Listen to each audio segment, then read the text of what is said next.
The exhibition on floral still lifes at the Deji Museum that we're presenting today is itself radically new, if not entirely unique. We're looking at 100 artists having dealt with floral still lifes over the span of nearly 300 years. The way we've approached that particular theme is unlike anything that has been done in this particular topic. In this exhibition, we had the opportunity to use a truly experimental methodology called eco-criticism, the interplay between the environmental world and art itself. What it allowed us to do is move beyond the human-centered focus of most exhibitions. Instead, we were inspired by plants, particularly plants in motion.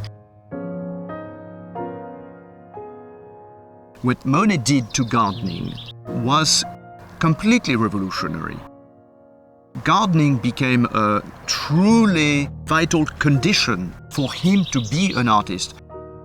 I often say you cannot look at Monet as an ornamental gardener. He really immersed himself, got to know every species that he was looking to appropriate and create this gigantic garden. But really, Monet's grandest, ultimate, most important work of art is this.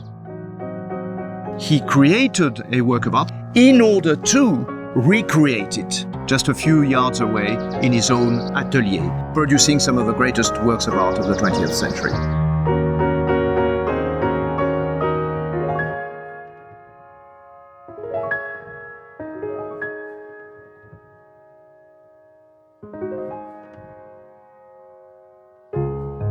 The list of artists in the exhibition includes a group you would expect to find in any major floral still life exhibition, and then other artists who are less obvious in a context like that.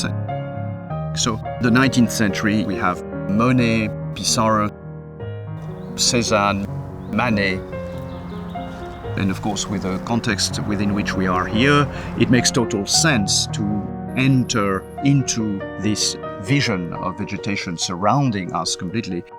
That is how we penetrate into the field of floral still lifes.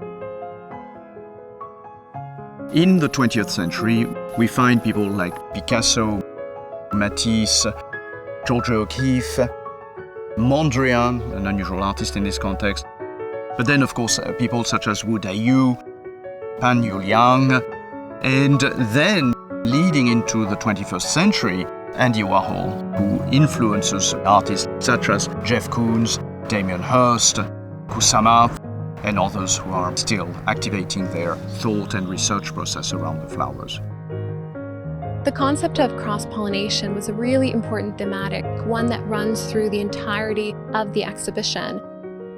It initially came to us when we were doing our research, and we noticed this really interesting interplay between the movements of artistic styles through time between France and China, and a similar ongoing movement with botanical specimens between those same regions. And so that became part of our research question, and one that we hope to present to the public in this exhibition.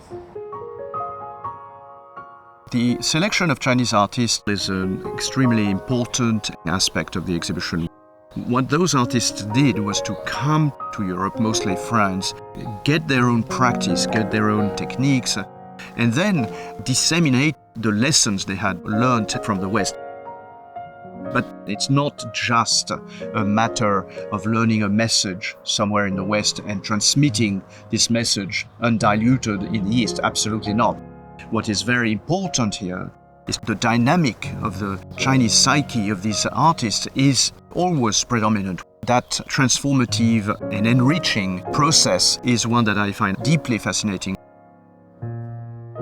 If you think back about the message that there is nothing still about a still life, that a still life floral creature is a constantly living, organic entity. And while it is not perceptible to the naked eye, everything we see around us is constantly in this kind of infra, micro, thin movement. And that itself, I think in a way, could be a metaphor for the very creative act, which is constantly in movement. So there's a kind of harmony in a way between the topic that we're exploring and the artists that we are selecting to display this theme.